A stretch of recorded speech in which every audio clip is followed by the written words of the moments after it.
नमस्कार, हमारे चैनल आपका खबरी लाल पर आपका स्वागत है।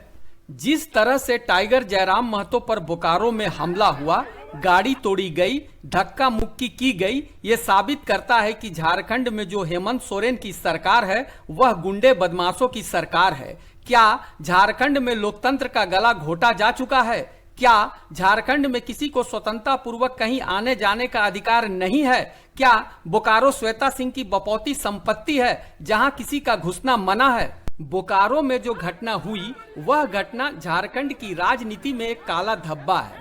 झारखंड वासी भोले भाले लोग होते हैं जिसका फायदा आज तक बाहर से आकर झारखंड में बसने वाले लोगों ने खूब उठाया है। हालांकि कुछ लालची झारखंडियों ने भी उनकी चमचागिरी करके तात्कालिक लाभ लेने में कामयाब हुए हैं। हालात ऐसे बन गए हैं कि झारखंड के माटी के सपूतों को झारखंड की ही धरती पर आने जाने की स्वतंत्रता नहीं है। माननीय श्वेता सिंह जी की ये हरकत कहीं से भी जायज नहीं है। ये तो जयराम की सहृदयता और नजरों में स्त्री की इज्जत है जो श्वेता सिंह इतना कुछ बोलकर निकल गई, वरना अगर उस दिन जयराम ने भी अपने समर्थकों को हल्का सा इशारा कर दिया होता तो शायद लाशों के ढेर लग जाते। खैर, गलती श्वेता जी की भी नहीं है। लंबे समय से झारखंडियों को डराने धमकाने का जो रूप उन्होंने देखा है, उनको लगता है कि झारखंड आज भी उन्हीं दिनों में है। मगर श्वेता जी भूल गई कि झारखंड अपने बदलाव के दौर में है और इस बदलाव का बीड़ा झारखंड के नव युवकों ने उठा लिया है, जिसमें जयराम महतो अग्रणी नाम है और जयराम को ही रोकने की कोशिश की गई। जिस तरह से धनबाद, गिरिडीह, बोकारो, बेरमो, गोमिया आदि क्षेत्रों में जयराम का प्रभाव बढ़ता जा रहा है, उसे देखकर श्वेता जी को अपना भविष्य अंधकार में नजर आता है। तभी उन्होंने ऐसी हिमाकत की। राजनीति है, इसमें सब जायज है। मौके का लाभ सभी उठाना चाहते हैं, आपने भी उठाया, यहां तक तो ठीक है, मगर उसके बाद भी श्वेता सिंह के बिगड़े बोल ने आग में घी का काम किया है। कल तक श्वेता सिंह को ज्यादा लोग नहीं जानते थे। स्वर्गीय समरेश बाबू के बहू के रूप में उनकी पहचान थी, मगर जयराम से पंगा लेकर उनका नाम पूरे झारखंड में फैल गया। शायद लाइमलाइट में आने की उनकी ये तरकीब थी जो सफल भी हुई। जब से जयराम ने झारखंड में अपना सिक्का जमाया है, कई नेता जयराम के बारे में उलूल जुलूल बोलकर अपने आप को हाईलाइट करने में लगे हैं। श्वेता सिंह भी इन्हीं लोगों में से एक है। झारखंड में कहीं आने जाने से रोकना न सिर्फ संविधान का उल्लंघन है, बल्कि हमारी आजादी पर भी कुठाराघात है। तो श्वेता जी को यह याद रखना चाहिए कि अपनी आजादी को हम हरगिज मिटा सकते नहीं, सर कटा सकते हैं मगर सर झुका सकते नहीं। ये प्रयास पहले भी बेरमो में हो चुका है, जब अनूप सिंह के गुंडों ने जयराम को बेरमो में आने से रोका था। श्वेता जी,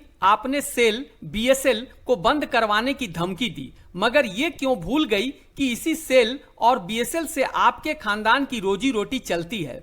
आपके कितने ही लोग यहां ठेका लेकर झारखंड को चूना लगा रहे हैं, लेकिन अब ज्यादा दिन ये नहीं चलेगा। आपकी ये गलती माफी के लायक नहीं है। निश्चय ही झारखंड और जयराम से प्यार करने वाले लोग चुप नहीं बैठेंगे और दायरे में रहकर औरत की इज्जत का ख्याल रखते हुए इसका जवाब जरूर दिया जाएगा। यह घटना किसी बड़े तूफान का संकेत है।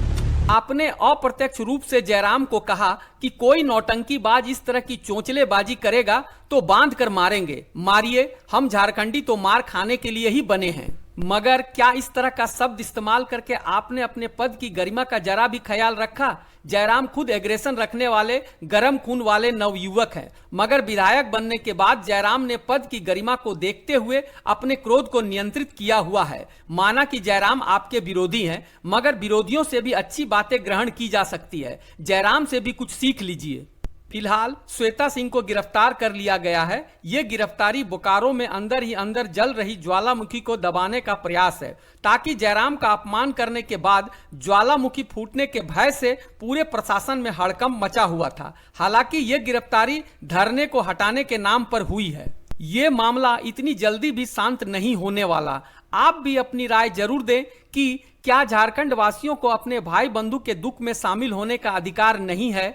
क्या हम लोग झारखंड में स्वतंत्रता पूर्वक कहीं आ जा नहीं सकते? माननीय श्वेता जी की यह हरकत सही थी और इसका जवाब क्या और कैसे दिया जाना चाहिए? हमें पता है कि आप भी इस घटना को लेकर क्रोधित होंगे, मगर भाषा को संयत रखते हुए अपनी राय हमें कमेंट में जरूर दे। साथ ही झारखंडियों के हक अधिकार की बात करने वाले हमारे चैनल आपका खबरी लाल को जरूर सब्सक्राइब कर ले और बेल आइकन दबा ले ताकि हर अगली खबर पर आपकी नजर बनी रहे। जय झारखंड।